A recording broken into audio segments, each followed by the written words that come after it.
meningkatkan program Bela Beli Sika.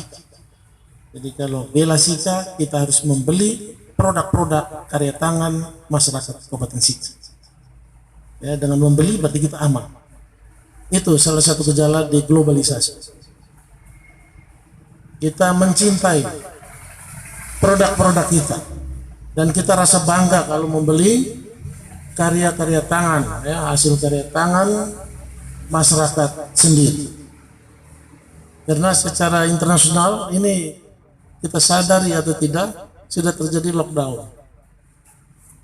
Ya, dunia pariwisata ke depan, ya, itu juga lesu, sehingga sebagai wisatawan itu juga adalah kita sendiri.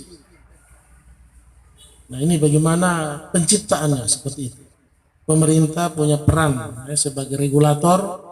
Ya, kami tentunya secara jeli, ya, harus mengatur ini sehingga dalam suasana COVID-19 dengan kampung tangguh ini masyarakat tetap berproduktif dan karya-karyanya juga harus laku. Bela Beli Sika ini mengandung makna. Yang pertama dari aspek regulasi.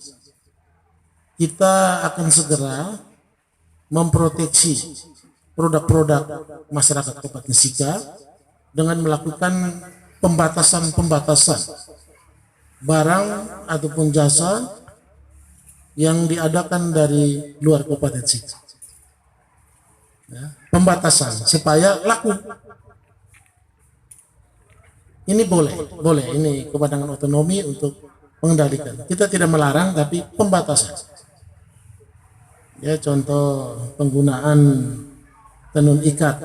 Ya, kalau di Kabupaten Sika, di pemerintahan itu sudah kita berikan waktu penggunaannya di instansi pemerintah. Kami hanya menggunakan baju seragam itu hari Senin dan Rabu. Yang lainnya itu semua karya tenun lokal. Jadi semua boleh pakai baju adat, mau lengkap boleh, mau berbahan sarung juga boleh. Jadi dalam satu minggu hanya 2 kali. Juga di instansi-instansi lain vertikal dan juga BUMN, BUMD, swasta. Jadi ini kita akan lebih mengkampanyekan menggunakan busana-busana lokal sebagai ciptaan masyarakat Kabupaten Sika sendiri. Itu juga produk-produk makanan, ya, seperti minyak goreng. Kalau kita di sini ketersediaan kelapa cukup, kenapa kita harus gunakan minyak sawit? Padahal minyak kelapa itu juga bergizi, ya, sangat bergizi dan sangat sehat. Karena minyak tak jenuh itu peluang untuk terjadi penyumbatan pembuluh darah itu kecil. Orang bisa umur di atas 80 tahun, ya, dengan mengkonsumsi terus lengi kabor, ya. Nah, ini juga nanti kita pembatasan minyak sawit yang masuk ke Kabupaten Sika jangan terlalu banyak. Nanti lengi kabor ini laku. Lengi kabor yang kita maksudkan sini sudah diolah secara modern, jadi masyarakat memproduksi seperti biasa, kemudian pintu air membeli, ya, minyak kelapa yang dalam bentuk curah, kemudian diproses kembali, nanti dikemas secara baik, bisa bersaing dengan produk lain dan bisa dipasarkan secara universal, ya, kemana saja sama.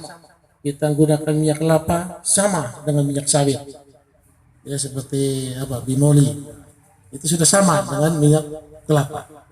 Nah, ini upaya-upaya kita membatasi, membina supaya produk-produk lokal ini menjadi produk yang laku di pasaran, supaya ekonomi masyarakat ini baik.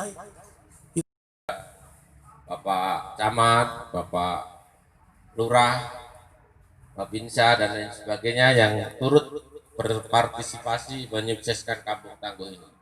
Mudah-mudahan dengan pembentukan Kampung Tangguh ini dapat bermanfaat bagi masyarakat, dan khususnya nanti pada dinas atau pemerintah itu bisa memfasilitasi bagaimana produksi ini bisa meningkat dan dapat dipasarkan, sehingga masyarakat yang terkena dampak COVID bisa mengatasi diri sendiri, karena sudah 3 bulan dikasih stimulus oleh pemerintah daerah dan masyarakat sudah sadar dengan protokol kesehatan.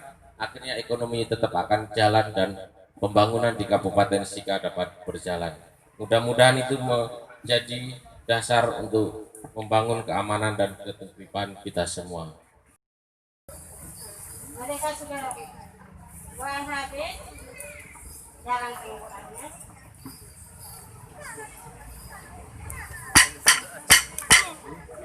Setelah sudah buang, nah, kami sudah buang habis. Nah, setelah ini, nah, kami mulai mengikat. Kami mengikat, ikut motifnya mas.